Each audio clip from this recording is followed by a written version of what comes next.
தமிழ்நாட்டில் புதிய ஒருங்கிணைந்த ஓய்வூதிய திட்டத்தை செயல்படுத்த நடவடிக்கை. அமைச்சர் தங்கம் தென்னரசு தகவல்.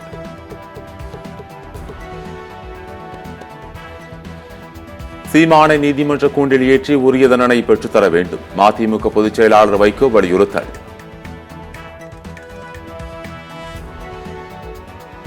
மத்திய அரசின் வரி பகிர்வில் தமிழ்நாட்டிற்கு பாரபட்சம் காட்டப்படுவதாக செல்வ பெருந்தகை குற்றச்சாட்டு.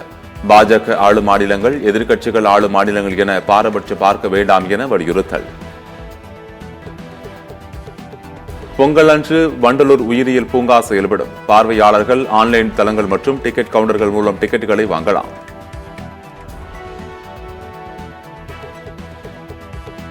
திமுகவின் தேர்தல் வாக்குறுதிகள் அனைத்தும் முழுமையாக நிறைவேற்றப்படும். சென்னை கொளத்தூரில் சமத்துவ பொங்கல் விழாவில் முதலமைச்சர் மு க ஸ்டாலின் பேச்சு.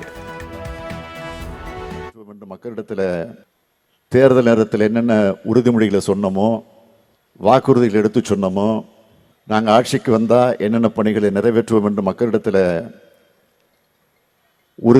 உறுதி தந்தமோ, வாக்குறுதி தந்தமோ, அதையெல்லாம் இன்னைக்கு நிறைவேற்றி கொடுக்கும்.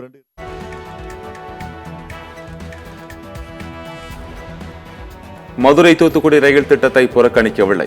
மத்திய ரயில்வே துறை அமைச்சர் அஸ்வினி வைஷ்ணவ் கருத்துக்கு தமிழ்நாடு போக்குவரத்து துறை அமைச்சர் சிவசங்கர் மறுப்பு.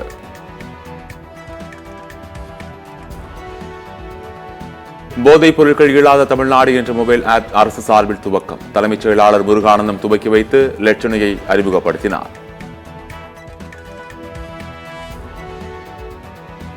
பரந்தூரில் விமான நிலையம் அமைக்கும் திட்டத்திற்கு எதிராக போராடும் மக்களை சந்திக்க உள்ளார் தாவேக தலைவர் விஜய். வரும் 19 அல்லது 20ஆம் தேதிகளில் பரந்தூரில் மக்களை சந்திப்பதற்காக காவல்துறை பாதுகாப்பு கோரி தாவேக சார்பில் மனு.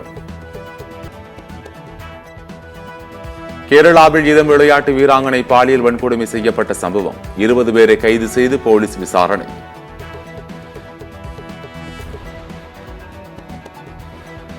திருப்பதி தேவஸ்தான ஊழியர் திருப்பதி ஜூபார் பகுதியில் சிறுத்தை தாக்கி படுகாயம். இருசக்கர வாகனத்தில் வந்தவரை சிறுத்தை தாக்கியதால் பொதுமக்கள் அதிர்ச்சி.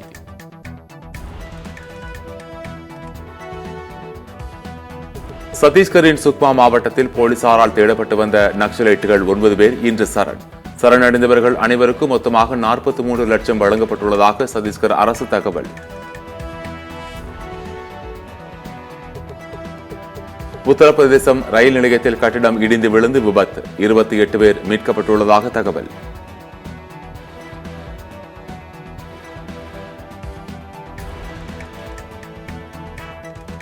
ஃபேன்ஸ் ப்ளீஸ் சண்டை போடாதீங்க, சந்தோஷமாக இருங்க என தெரிவித்து நடிகர் அஜித் வீடியோ வெளியீடு. குடும்பத்தை பாருங்க, நேரத்தை வீணடிக்காதீங்க என்றும் அறிவுறுத்தல். நீங்க எல்லாரும் சந்தோஷமா, ஆரோக்கியமா, மன நிம்மதியோட வாழணும் கடவுளை வேண்டிக்கிறேன்.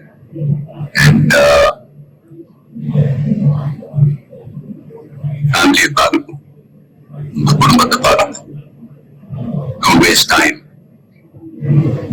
நல்ல படிங்க. மகாராஷ்டிராவில் உள்ளாட்சி அமைப்புகளுக்கு விரைவில் தேர்தல் நடத்த தேர்தல் ஆணையம் தீவிரம். தனித்து போட்டியிடுவதாக உத்தவ் தாக்கரே கட்சி அறிவிப்பு. அரையிறுதிப் போட்டிகளை நெருங்கும் விஜய் சாகரே கிரிக்கெட் கோப்பை தொடர். கர்நாடக, மகாராஷ்டிரா அணிகள் அரையிறுதிக்கு முன்னேற்றம். வரும் 22ஆம் தேதி தொடங்கும் இங்கிலாந்துக்கு எதிரான T20 தொடருக்கான இந்திய அணி அறிவிப்பு. சூரியகுமார் தலைமையிலான 15 பேர் கொண்ட இந்திய அணியை அறிவித்தது BCCI. இந்திய அணிக்கு மீண்டும் திரும்பியுள்ள வேகப்பந்து வீச்சாளர் முகமது ஷமி. தமிழ்நாடு வீரர்கள் வருண் சக்கரவர்த்தி, வாஷிங்டன் சுந்தர் ஆகியோரும் இங்கிலாந்து T20 தொடரில் இடம்பெற்றுள்ளனர். வெஸ்ட் இண்டீஸுக்கு எதிரான டெஸ்ட் தொடர். ஷான் மசூத் தலைமையிலான பாகிஸ்தான் அணி அறிவிப்பு.